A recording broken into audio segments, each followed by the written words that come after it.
Welcome back for this amazing segment that is Mazungumzo, wazi. And as I told you, being the month of love, we really need to learn a lot today. And that's why today we are talking about how the relationships and setting boundaries. Have you ever been in a toxic relationship? I've been asking this question. Have you been in a toxic relationship? Nini ilifanya ujue relationship ni toxic, by the way? And how did you handle that? What are the measures that you took? Did you quit that relationship? Did you work on that relationship to make sure that it is not toxic? What did you do? Make sure that you get to share with me on 0799 200 100. And today we are not tackling this topic alone. I have an amazing guest, a one full of wisdom. He's going to share with us as young people. Ukiwa pale nje, maybe you have a lot of questions, especially kifika kwa healthy relationships. You know, you're out there, you're just in that relationship. You don't know if it's healthy, you don't know if it's unhealthy for you, you don't know if it's working for your good. Make sure that you get to talk to us. And without further ado, allow me to introduce our guest. That is Pastor Charles. How are you? I'm well, I thank God. You're doing well? I bless the Lord for this afternoon. Yeah, and we're in the month of love. Oh, yes. What do you think? Inakupeleka aje this Feb being the month of love? Sio mbaya on my side, because love is the best thing that God gave us. Oh my goodness, love is the best thing that God gave us. But sometimes love can be toxic. Yes. Why? It depends. It depends. People's character and ideology about love and relationships. Yeah, and maybe even having the people in your corner ndio wanaweza fanya mentality yako ya love ikwe different. Yes, sure. Okay, and today we're tackling now the healthy relationships and boundaries, because watu wengi wako kwa relationships but they don't know if those relationships are good. And ukiangalia last year watu wengi sana watu wa campus walikuwa na wana, you know, in relationships, either people who have lovey-dovey ama friendships. But I would love you to tell us, how should a healthy relationship look like? How should a healthy relationship look like? Yeah.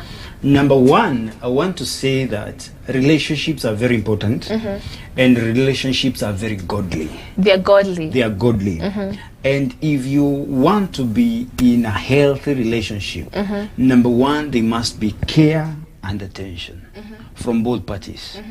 If there is not care, love and attention, love and attention, yes, oh my goodness, that is not a relationship, because we both have to care about each other. I have to care about my fiancé or my wife, and she has to care about me. I have to give her attention, and also I have to care about her and love her above all other things. Yes, if there is no care, if there is no care at all, there is a question. Now, talking of attention per se, yes. Unajua kuna watu wanasemanga, oh, this person is busy, that's why I'm not getting the attention, so I just have to compromise. What do you have to say about that? Why? Well, you know, everybody, sometimes I keep watching on these videos, and we see how animals treat each other. Or not even the videos, a cat in your house, when it is in your hands, it comes to be touched. That is a concern of care. So therefore, I don't see anyone should have an excuse of that I don't have time for you. There is no time, so that I can't call you. Even a single minute will show that you care for that person. Even a single minute, even a single simple SMS, it shows attention and care. Oh, that is one way of showing attention. Kwa hivyo mzee kama akukall like for a whole week anakuambia kiwa been busy with work, is on the red flag. Red flags zenye watu wana ignore. I love the way you are bringing it out, because you know many people compromise. Now let's bring this aspect on dating, because you know jana ilikuwa Valentine, and people are in relationships, and mtu anasema, oh, I love my other person, which is okay, which is good.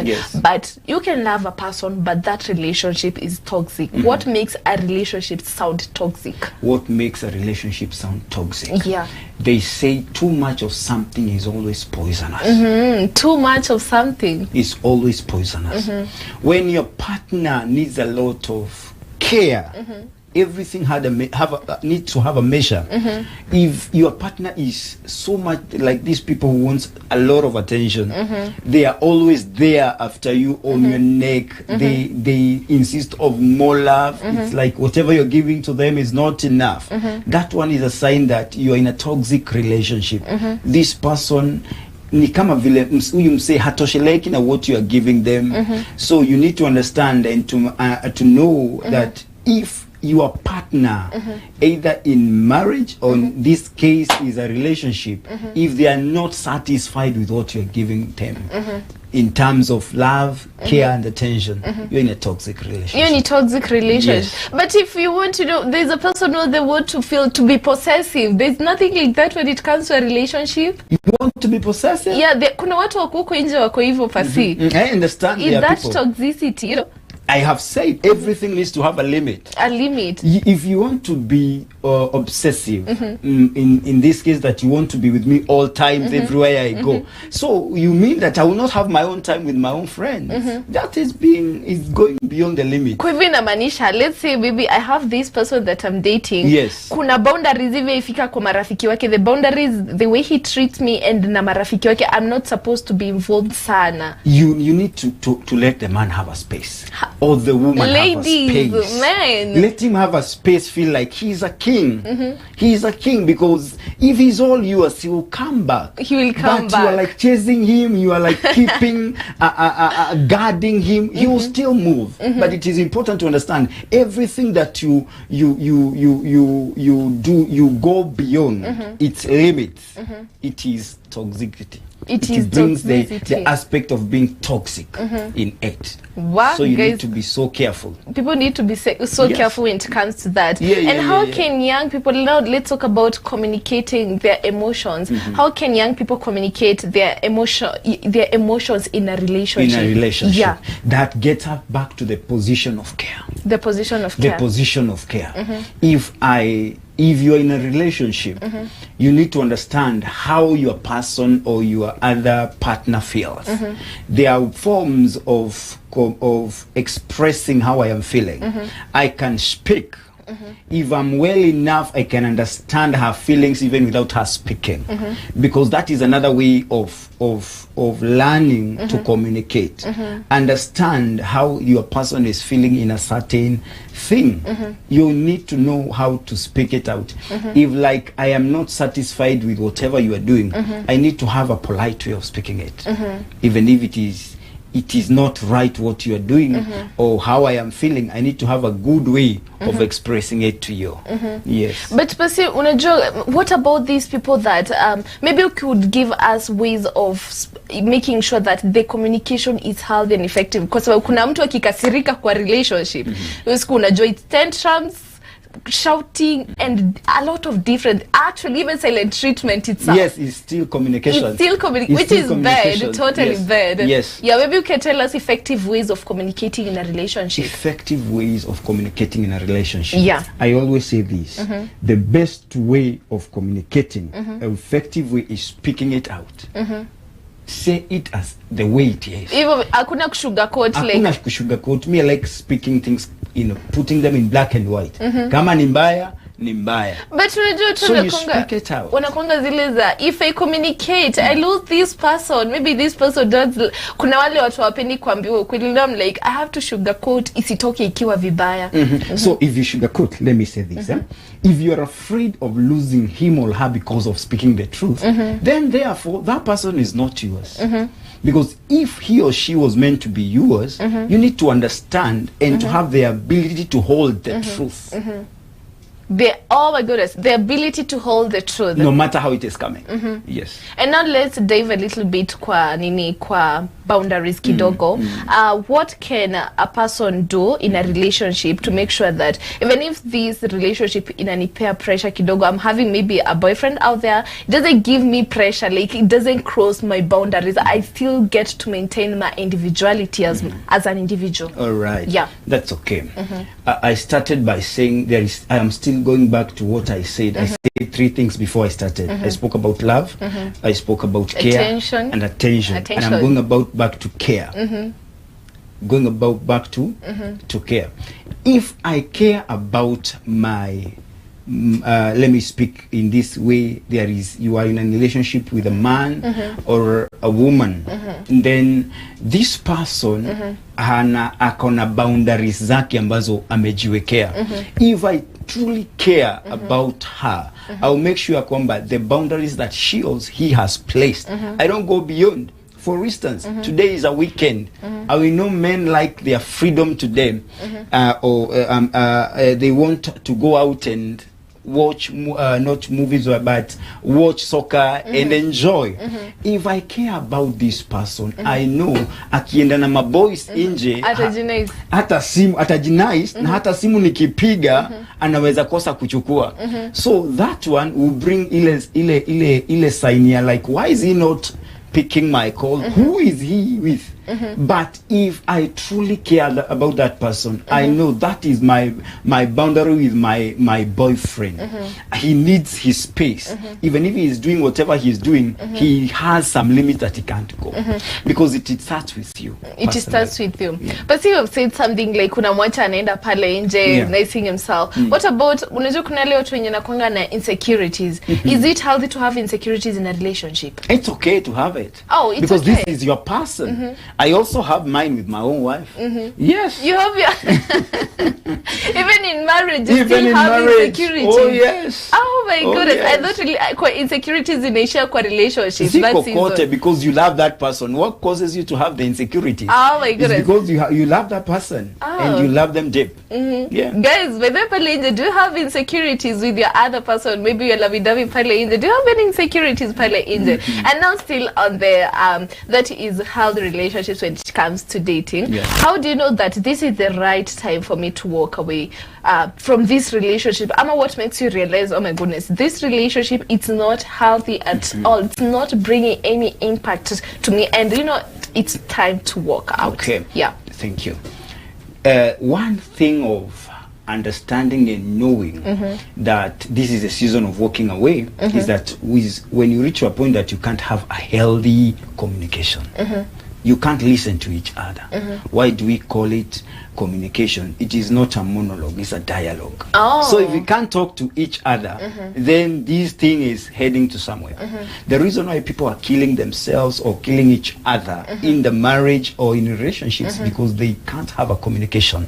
One person, and I feel like this person is denying me the ability to express what I'm feeling, or the other person is feeling like whatever I'm expressing is not really taken care of, or it is not considered. So therefore I feel like I can walk away.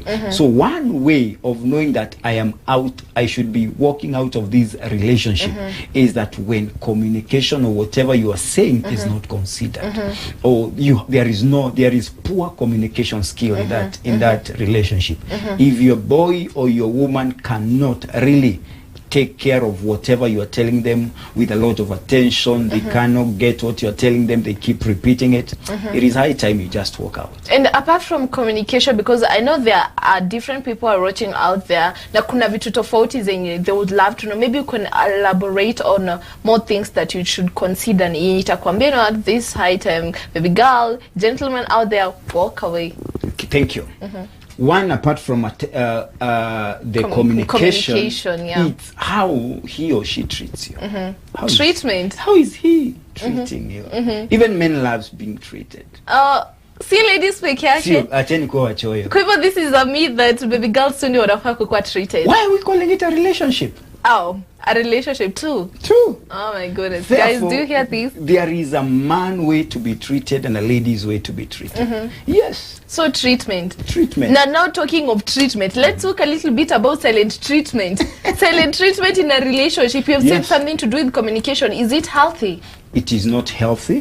That's why I always say, if there is an issue that has come up between you people, you should talk it out. Always speak it out. Find a way of speaking it out. Even if it is through a text, even if it is through a friend, make sure you have spoken it out. Pour it out. Sema ikutoke. Sema ikutoke. Rather than holding it back and then tunasikia mtu fulani ameua mwenzake because there was no communication. One went silent and the other one did not speak. just speak it out. It kills silent treatment in kill not just relationships but marriages. Like pasi unajua 100%, like let me say 60% machali ndio upenda kupea madem silent treatment. Why? All right. Sitetei boy child. Usitete boy child. Sitetei boy child. But I'm talking from the perspective of a man. The way a man was created, I always say man was created like God. Pasi umenza kutetea me. Sitetei boy child. Wetetei. So having brought up in a nature kwamba he's like a God, he's like a king. So if a man senses that he is not treated well, he will definitely, his ego will tell him it is time to go silent. Like your ego. That is the nature of a man. The nature of a man. Yes. Do you think no, this is something that the ladies should sit down and have in their mindsets and know that is what happens? You should just you should just start learning. Not when you're in a relationship, we always say a relationship is a place where we collect data. So therefore you should learn to understand your man well. When he's going silent, understand it's either something I have done to him or something is bothering him. And now let's dive, we could still call relationship kwa boundaries. When it comes to boundaries, is it something that kuna zile zenye umejiwekea but boundaries zenye unajua itazi affect you really? Should you sit down the two of you and talk and say this is where we should not cross the line? Now that is true. We should have an open communication, whereby I started by saying communication is key, namely not just marriage but relationship, because every strong relationship will bring up a strong marriage. Therefore, if there are things that you feel like if you go beyond this, it will hurt me or it will hurt my partner. Therefore, we need to sit down and table it out and know these are about our boundaries. If we spend this beyond this, if this is our time, if you come this, if you find me in this place, please don't mind, because if we have not set those boundaries, therefore we'll end up injuring ourselves every now and then. Yes, mnaumia nyinyi wote. Kwa hivyo boundaries are healthy in a relationship. But you need to set them open.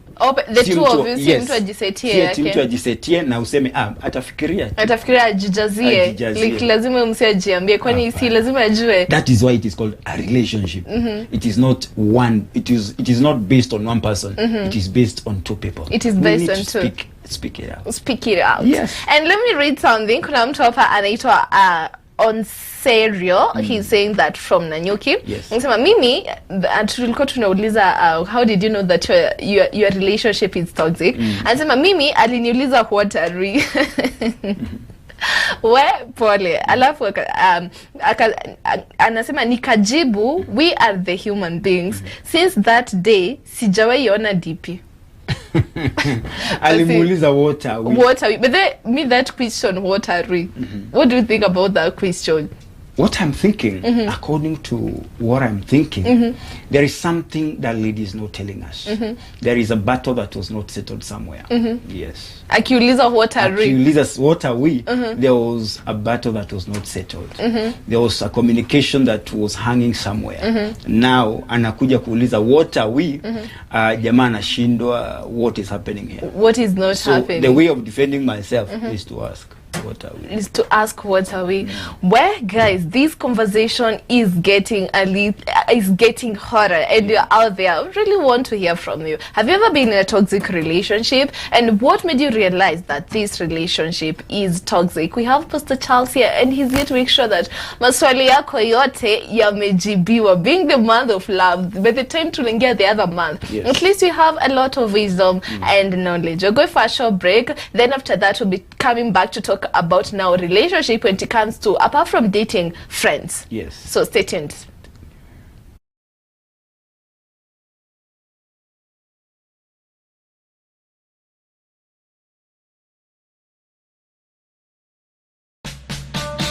Enter his gates with thanksgiving and his courts with praise. Psalm 100 verse 4. Sunday is a great day to give thanks and praises to our God. That is why Mizpah House of Prayer invites you for a Sunday worship service every Sunday from 9 a.m. A time of worship, prayer, and the prophetic word. come for hope, fellowship, spiritual growth, and encouragement. We would love to have you. Join us in person or catch us live on Mizpah Tv and our social media platform. Tukutane Church.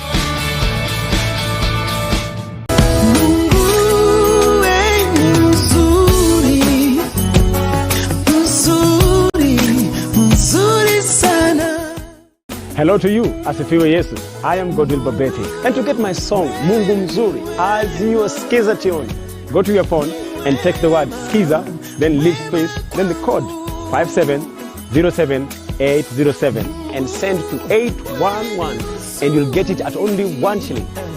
Thank you. As your callers keep enjoying, may you enjoy it too. In Jesus' name.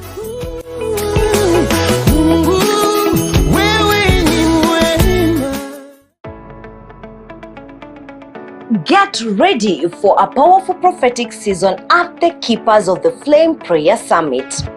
This special summit will be happening at Mizpah House of Prayer, Bahati, Nakuru, from February the 26th to 28th, 2025.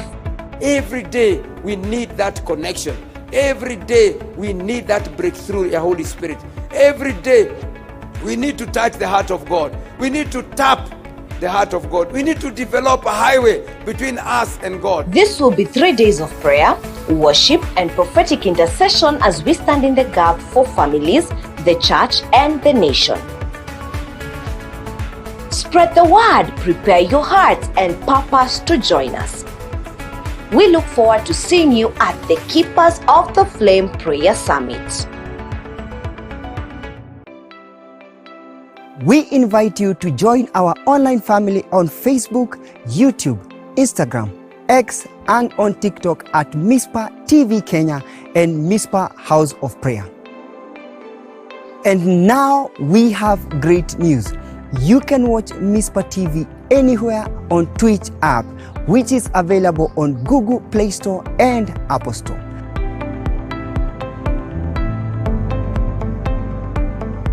For great inspiration in worship, word and prayer, and other entertaining and encouraging programs tailored for you. Welcome to our online family.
Mizpah TV, keeping the fire of the altar burning.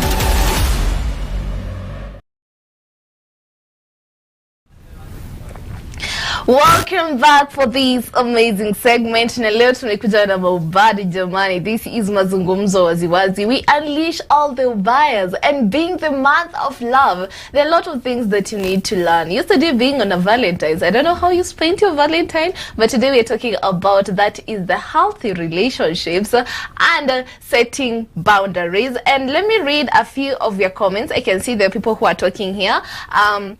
On Serio Daddy says, but the best thing is someone, when it comes to toxicity and relationship, I said the best thing is someone to be genuine and realistic in everything. And still there's another person called Masikuria, and I say my relationship is very important before marriage. I also see Alicia Carlos as watching from Nakuru. Still I can see that is Minister Nori, anasema Kabisa, we are locked in. Thank you so much for your comments. I don't take that for granted. And let's continue learning when it comes to relationships. And I've asked a question. Have you ever been in a toxic relationship? What made you realize that, hey, Yamani, this relationship, it is toxic? And what are the measures that you took to avoid that toxicity? Did you stay and took measures, ama you ran away? But still running away, still taking a measure. Well, I'm not alone. I'm back with Pastor Charles, making sure that you get to learn and send in your questions. Welcome back. Thank you. Still getting to learn when it comes to relationships. Yes. Because, you know, this is something that people, it touches a lot of people. Sure. And I would love us to dive into still core boundaries and healthy relationships. Yes. When, what are the red flags zitakwambia? Tulikaa chini, mimi and my other person. Tuliset hizi boundaries. Yes. But ni red flags zani zitakwambia these are boundaries that we set, they are being ignored. Okay. What we need to know once you set the boundaries, if, for instance, you spoke about that we should keep on talking no matter what has happened between us, and the person fails to open up when an issue has raised, or they fail, they ignore the boundaries that you have set, they keep ignoring. Now and then they keep ignoring. That alone is a red flag. It is already a red flag. Why Because it won't change. It won't change. It won't change. But see, now I see what you say, Maji. I have this person of mine that I love so much, I adore so much. There's this one thing in Najua, this person who crossed boundaries zangu, but tunasema tukiingia kwa marriage ata change. Is that something that happens? Is that a reality that happens? That is not. That is a perspective. That is a mentality. A mentality in it is not the truth. People don't change. Both men, especially, nobody can change. Let me say this now. Now, men, I'm not don't throw stones to me. Finally, you cannot change a man until the man himself decides to change. What? You can't. Only madem when you say, "Mimi nachukua this person, ni mold that this person. I'll change this person." You can't mold. You will mold him, but you not make him change. You can't change a person. You try to make him become what you want, but he will not. Where? Remember, a man is a king. A man cannot be placed in a place that he's feeling that is not comfortable. Nasi, kwani now when you ambi madam, I'll change because of you. These people that want madam, I'll change because of you. That is love language. Just to win you. That is a love language. That is not something that is going to happen. Just to win you. So if I take a person who is taking alcohol and other drugs, this person says that, you know what, I'll change because of you. That is not a true. He will change for a time. Seasonal. Oh my goodness.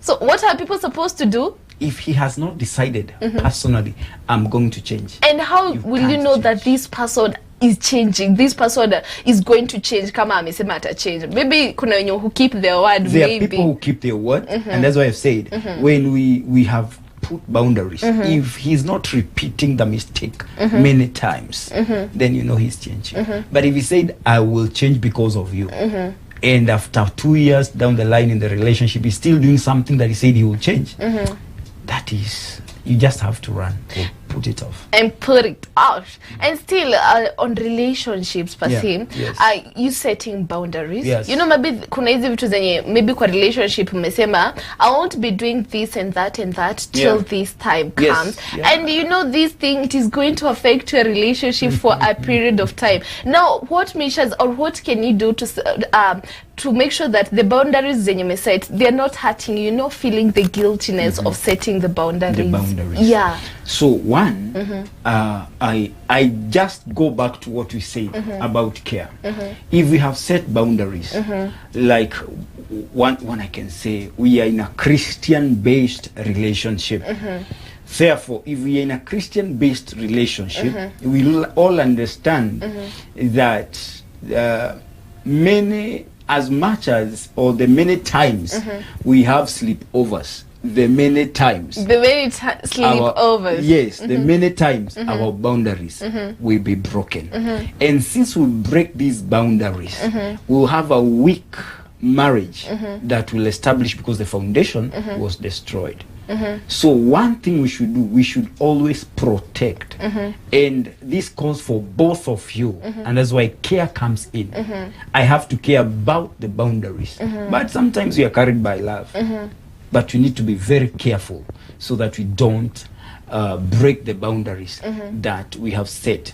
Or even in terms of communication, make sure that you don't break. It is hard, but you have to train yourself, with all you can to make sure you don't break the boundaries. You mentioned something to do with sleepovers. I thought sleepovers is enough to increase bonding, Basi, because you say the more sleepovers, the more the boundaries are being broken. The more sleepovers, the more the boundaries are broken, the more sin it is. Oh my goodness! So what are you suggesting? People to cancel them? Let me ask. Why are you going for the sleepover? Si watu wasema wanaenda kujirais. Kujirais. Yeah, we were going to kujirais. Okay, I don't want to say that to be strictly, but I'm talking in the religion setup. Yeah, on a Christian perspective. Not a religious, but a Christian perspective. For me, I wouldn't entertain for a sleepover if it is about a brother and a sister. Definitely you fall into sin. Oh, definitely. Definitely. That is one thing that people ignore. They will tell us, Pastor, we have self-control. But at the middle of the night, you understand your self-control is not 100%. That was just a myth. It is a myth that have been there. Yes. And now how do you deal with friends? Apart from relationship, let's maybe dive in a little bit when it comes to friendship. Who don't respect your boundaries, your space, and the things that you do? How do you deal with that? So friends are good. And friends our social capital. But when it comes to relationship, you need to understand that anybody that does not respect your boundaries as friends, they don't qualify to be your friends. They don't qualify to be your friends. They may be called just friends, but not friends who are close to you. You said that friends are social capital. What do you mean by that? Maybe you can elaborate on that, kidogo? Wanasemaga, in a terminology, I'm just quoting, paraphrasing, that watu ndio mali. So, if you know a person, they say for you to get to where you want to go, you need 4 people in life. Somebody who knows the other person that wants to take you to the other person that you need to go to. That's what I'm saying. People are social capital. So there are people who can come into your life as much as they are your social capital, but they will tend to break the boundaries in your marriage space. Oh no, sorry, in your relationship space. Ya kwamba unapata kama ni msichana haugopi kuwa so close to your boyfriend. Yeah, that's another thing. She has already broken the boundary. Because the next time you'll be replaced. Something will happen there. And you'll regret. But they do know that something as Tony bestie and issue. Maybe for men, boyfriend can be close to my girlfriend. That is not a big deal. That's happening. That's happening. You need to set the boundaries very straight. And this is going back to what I started by saying, care. If I care about myself or my relationship so much, I will care about my partner more than my friends. I better lose a friend than my partner. But see, let's put this scenario. This is a girlfriend and a boyfriend dating. Sure. They're in a relationship, a very good, hata kuna dalili za marriage. Yeah. And this person, maybe this lady, ako so close, ako na bestie mwenye ni chali. You getting my point? Yes. And now maybe the boyfriend amuliza, who is this? This is my bestie. Okay, what do you have to say on that? I would just say it is good. It is good. It is good to have that bestie. But kuna maneno siku hizi mnatumia mnasema mtu aligongewa. That is where atagongewa. Because you know, they are friends. They are people who are very genuine friends. But we're talking about them that cross the boundary. These are the people that we're talking about. We should be very careful concerning them that cross the boundaries that we have placed. But them that are very genuine, when bestie anakuja kwako na surely as a man you can tell this is a genuine friend, it's good to keep them. It is but good. There are them that unasikia to instinct inakwambia huyu sio msee mzuri. Na hii 6 haziwezi danganya. Haziwezi danganya na sijawahi danganya. So you should be careful. I know, talking of still boundaries in when it comes to friendships, you have maybe 4 friends. There's this one friend of yours, and there is you yourself. There's that one thing that beshte yako anataka ufanye na wewe utaki. How do you say no to that peer pressure and still maintain that friendship? Yeah. Thank you. And you have quoted it and called it well, peer pressure. Yeah, peer pressure. And we have my brothers and sisters. I'm calling them the generation Z, the Gen Z. Gen Z, yeah. It's important to know your decision. It's so important. Even if you stand alone in a place where you are alone, your decision matters. So don't dip yourself, or do not be carried away by the peer pressure. Don't be swept by the move of men, because what counts by the end of the day is your single decision. So hata kama utakuwa na mabesti, know that they are good friends and they are bad friends. They are friends who can influence you, but why should you be influenced if you have your own decision? You have to stand on your feet. You have to be stable in your decision making, because if you fall in this decision and in the decision of friendship, therefore even in a relationship, be it now we get out of friendship to the relationship that you go into, therefore you'll be poor in decision making. But you know, kuna wasi wako pale nje ako zile za see, I have this capacity of mine, we've been friends for 4 years, like we are so close, when nikimuita yeye utana lazima atakuwa hapo, na mimi ameniambia nifanye hii because I don't want to hurt my friend, let me just do it. Let me go I like being genuine. What will benefit you? What will benefit you if you do that which your friend wants you to do? The end of the day is, okay, I have done.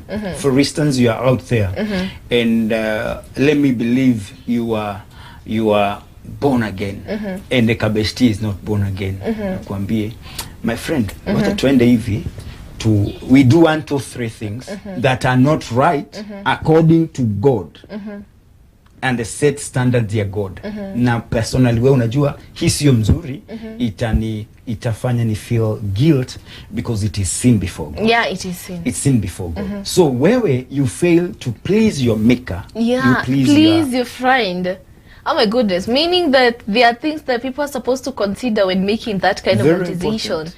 That is boundaries, friendship. Yes. And let me ask, how can you build friendships that helps you to grow personally as an individual? That you know what, since I entered to these friends, but since this person came into my life, I've seen growth. Thank you. Yeah. One thing, because all our friends are not born again. Yeah. If we have friends who are not born again, and we go back to where we are, we understand about boundaries. My good way of saying this will be, why am I into this relationship? If I'm into this relationship because of this relationship in terms of friendship, because of business, let me maintain business alone. If it is because of studies, let me maintain. If the keyword should be, why am I into this? Oh, the why. The why. Everything rotates as, why am I? Even you, why are you here? Is the question. Not running the show, but why? Because you want to reach out to many people. Yeah, definitely. So you go back to, why am I into this relationship? To build myself and to build my friend. So we need to know, why are you into that? That is the question in your sewingi, but they were lazy. We just get into it. Yeah, because you know this person is good, this person is vibing to himself and bamba. Let me just be friends. It's good, but ask yourself this question every morning. Why am I with this person? Why am I with so and so? Why am I? What is the benefit? And benefit should be two-way. Yes. And not talking of healthy relationships, now let's bring it in a Christian perspective. Can a Christian, a young Christian out there, young Gen Z, anajua ameokoka pale nje, have friends who are not born again and still say that these people are bringing personal growth into my life? Yes. Personally, from my testimony, I have guys who we went to school with. I have a friend of mine who is who is not born again, I'm still trying to look To for bring ways him. to bring him. But you can have friends who are not yet born again, but you influenced them. Not necessary to be born again, but you still keep the friendship. Yeah. So it is possible. It is possible to have friends who are not born again and still keep the friendship. And still maintain that friendship for a Yes, long time. very. And now let's dive into that. Is there friendship when it comes, relationships when it comes to family and boundaries? Kuna mtu, let me give a scenario. Kuna mtu pale nje, ako in a relationship Yes. with this girlfriend, with this boyfriend mwenye anapenda sana, and now there is the family. Let me say, there is that family out there. How can they make sure that they still maintain this relationship? And the family is involved definitely, Yes, right? yes. How can they make sure that the family is involved, but still kuna boundaries? Yeah. Thank you. Once in that state, you need to understand what is the space of a family, where is the space of the partner in this relationship, and understand there is a place, as you have said, there is boundaries.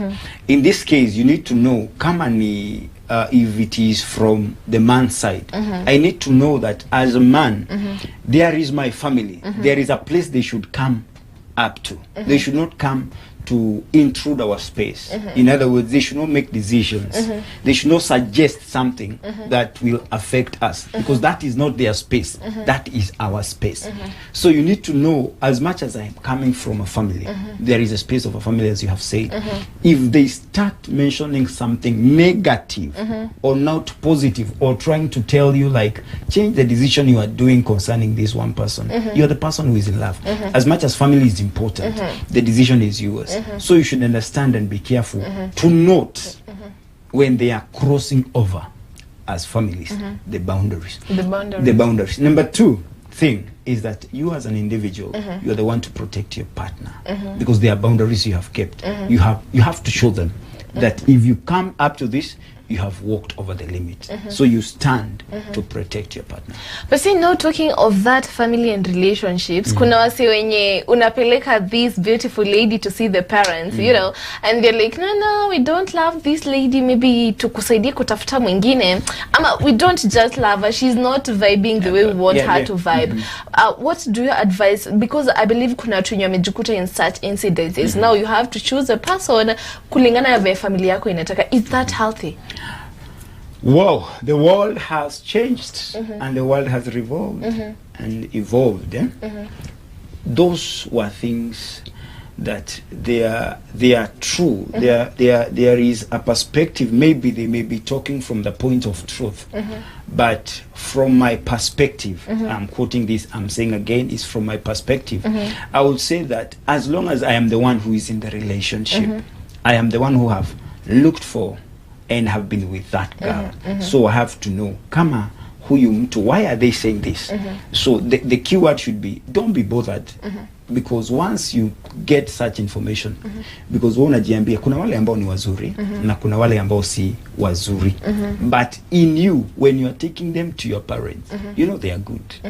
Now you cannot, I'm sorry to say this word, you cannot please everybody when it comes to choosing your partner. You can't please everybody. So that is something people should know. You can't please everybody. You can't please everybody, because some will have a view of who they think you should get into a relationship with, but choose somebody who you are comfortable with, because you are the one who is in the relationship, not everybody else. So if at all whoever you are in relationship with satisfies you, you are happy with and comfortable with, well and good. Come on, comfortable, come on, satisfied, you're in love, you know, it is a godly relationship. And there is a confirmation of God. Wakuja sahi washikanishuta. Kaende. Katambe. But then first, I'd love you to share with us, what do you think are the challenges that people experience, especially the young people, when it comes to setting setting boundaries and having a healthy relationship, and how can they overcome that challenge, those challenges? Thank you. One of the major challenge is people are falling into relationship of love so quickly.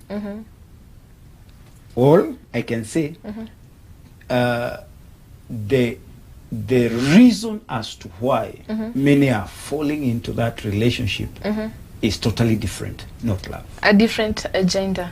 The agenda. And how can they I don't want get that? to throw stones nipigiwe mawe.